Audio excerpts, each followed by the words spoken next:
Well, I see a lot that's wrong with him, Skip, and it starts with the coaching. You always knew that it'd be a transition when you have two coordinators leave for head coaching positions and you're trying to replace them, but you didn't think it would be this bad. Brian Johnson in this offense has been, for the most part, predictable, which makes it hard to even really highlight your playmakers because you got things happening on offense that the defenses knows is coming. Like you can predict these things. This defense of the Arizona Cardinals hasn't been the greatest this season, but they got enough playmakers to get the job done offensively. They've run the ball incredibly well all season long.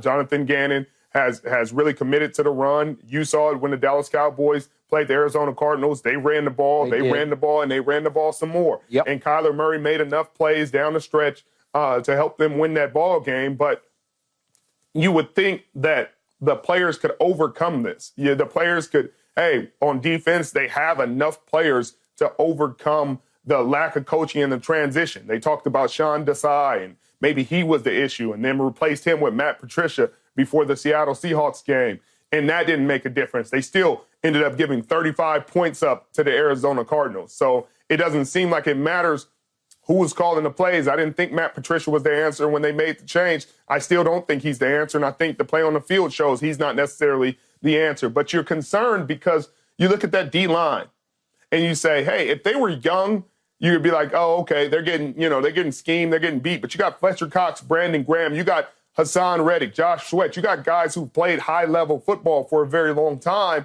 and I just can't see why they're getting out-schemed in this way. Then you got young guys who are really talented, like Jalen Carter and Jordan Davis. You got a secondary that is just about the same as last year. I mean, they're missing one huge piece of it that went to Detroit and C.J. Gardner-Johnson. Yep. But I didn't think that they would go from one of the top pass defenses in the league to 28th in passing. They're amongst the worst in a lot of these statistical categories, and you can't understand it outside of the transition from Jonathan Gannon to these new coordinators. Go, Michael. Yeah, and for me now, since you talked about Matt Patricia, since he's taken over, they've allowed 17 points in the second half of all of those games. So absolutely, I will point to the defense allowing 17 points and 29 just the other day in the second half. So that's a season high, points allowed in the second half. And then you turn around with all of that, Skip, as they move forward. Now, Devontae Smith's walking around now in a walking boot, a little banged up and a little hurt. Mm-hmm. So now I put a lot on that defense. I'm surprised at the defense, to be honest with you, because I thought, wow, what a great formula they had. All those great old players, I'd say older players, older veterans that you just mentioned, bringing in the Codeine and all of those guys from Georgia that already have a championship pedigree. You don't even have to teach these guys how to play championship football. That's what they've all done at Georgia, and they did it together. I thought this was a great mesh of talent. You're bringing that young talent with this older talent. Man, these guys can be doing this for the next 5-10 years. But I do know the difference that happens when you bring in different coordinators. You know what I mean? Even when I know the difference when it's Noah Turner to the guy, Ernie Zampese, that taught him, and we still go and win a Super Bowl, because that's what they have in Philly right now. But I also know when you go and bring some outside guy in, like a Chan Gailey, and that thing goes a whole nother way, because you're like, this dude doesn't even know how to set up this team to win football games. Yeah. I thought the coordinators that they have would know how to set up that team because they were there to see that team. I also have to give a little bit to Jalen Hurts being injured this year. The run game is not as big of a threat as it was last season, which made everybody play so many people in the box. And then you got these two receivers, two number ones, Devontae Smith and AB11, A.J. Brown, just doing damage to people. So, yeah, they're not what they were last year when you see all of that. But I think it all starts. on that defense. When teams know they can score on you like that, that puts an enormous amount of pressure on the offense for the Philadelphia Eagles. The offense put up 21 first-half points the other day, and that was nowhere near enough because of the collapse that defense has suffered the last 3 games. All right. So the first sign I had that this defense was way overrated came a year ago on Christmas Eve at Jerry World, when pretty much this same defense gave up 40 points and 419 yards to Dak's offense. Now, Jalen didn't play in that game, but he doesn't play safety, as I kept going back and forth with Keyshawn about.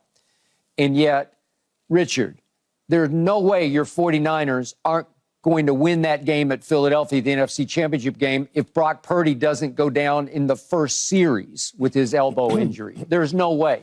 The 49ers are going to the Super Bowl.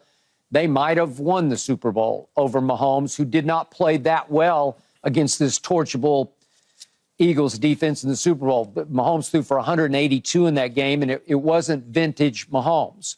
But the point is, this defense just keeps sliding into the sunset week after week after week. It's now 29th in points allowed in the NFL, only better than Washington and Arizona, and at the very bottom, Carolina.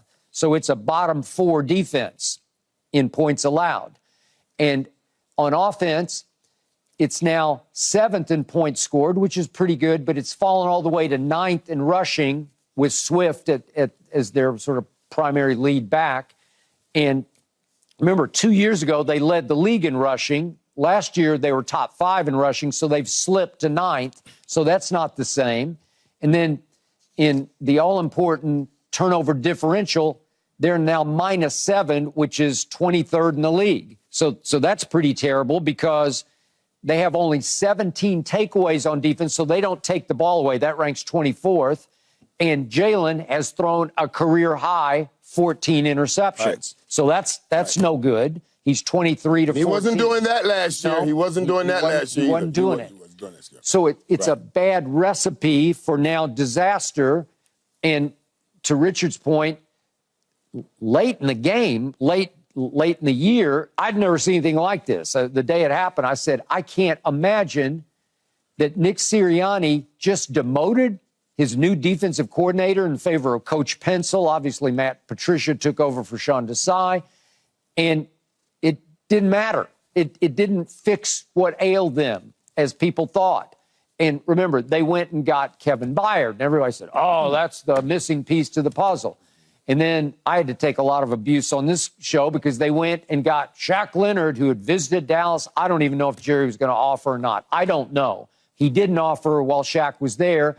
And now it sounded like yesterday, I didn't watch closely because I got afraid to turn the game on because I was afraid I was going to jinx it. But it sounded like Shaq Leonard got pulled from the game at least one time. So I'm not sure he's changed life in Philadelphia. And I kept hearing Jalen Carter's unblockable, and I don't know what happened to that. So they're just a really bad defensive football team that on paper looks like it could be pretty great, but it's not. Yeah. It's hard because it just, on tape, in person, in the stat sheet, It doesn't look like a confident team. You know, when you're a Super Bowl contender, when you're a contender in December, you got the eyes, even when you're not going to win it. You got the eyes, you got the look, you got the feel of a contender. And this isn't what they look like. I knew going into the game that it would be shaky because they've been shaky.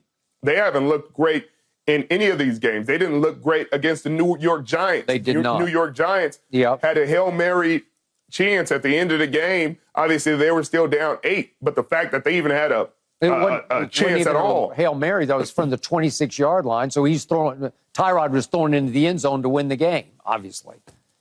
Right. But it's and this is a team that, you know, has gone through a lot of injuries, a lot of back and forth, a lot of heartache throughout the season, and they're battling you throughout the game. So I knew this Arizona Cardinals team, who shouldn't even be, you know, that's why people are like, NFL's fixed and teams tank. This team should be tanking. They shouldn't be trying to win these games. No. They should be hoping to get the number 2 or a higher draft pick. But you know what they're doing? They're playing really hard for a new head coach. They're running the ball well. They're putting together winning habits like the Detroit Lions did last year, late in the year, that they can carry that over into next year. And so I knew that a team that runs the ball well would give them problems. Obviously, Jonathan Gannon knows this team better than anybody outside of Shane Steichen and Nick Sirianni. But I didn't think that they would go in there into Philadelphia and win the game. But you could see once the momentum starts to change in a ball game and you don't have belief, then you start to doubt. Yep. Right. And it falls apart really quick. No, you know about it. You know about it, Sherman, because, listen, let me tell you what happens here. And you went for back-to-back. You know what it's like when you're going back. You won the first one, it was headed back. I went back-to-back. So, when you win that first time, you come back, you think, we still got the same team. And you're going into those games thinking, we can turn this on anytime and take over and win games. And early in the season, Philly was doing that, and I kept saying, hey, they're winning the games. It doesn't matter, they're winning the games. But when things start going bad, I'm going to tell you, man, oh, my God. And you start saying, man, we're going to change it. It'll get fixed next week. It'll get fixed next week. It'll get fixed next week. Around that third, it'll get fixed, and it ain't fixed. You start doubting, oh, my God, are we not the same team? And I think I'm seeing that starting to creep in now in Philadelphia, and that's the worst thing that you can take into a playoffs because you're going to have doubt into a playoffs. So I predicted to Keyshawn that Philly would lose one of its last 3 games. It was Giants at home, then Arizona at home, and at Giants to close. And I was right but wrong because it was Arizona that beat Philly. But I have my doubts that Philly can now go to the Giants and win because the Giants should have beaten the Rams yesterday. They had them dead to rights, and Tyrod missed a little pop pass to Saquon, and then Mason Crossbar, as I call him, from doing Dallas in, he missed the field goal that would have won the game at the end of the game. So the Giants are playing at a fairly high level, and the Eagles are not. And the Giants would like nothing better than to send them into the playoffs with another tail between their legs loss. I can see it. I can see it at this point. I mean, it wouldn't surprise me. It's weird because Philly has the Super Bowl hangover without the Super Bowl. And that's probably the hardest pill to swallow for this team and for this fan base is because they felt like they won a Super Bowl. They were treated like all year like they had won a Super Bowl, but they had not. And they still get everybody's best shot. They get everybody's best every week. And then they have the heartbreak of losing a Super Bowl. It's a lot to stack on. It is. A lot to recover from. Thanks for watching, Undisputed fans. Do you want more highlights from the show? Make sure to click that subscribe button for all the exclusive content from Undisputed.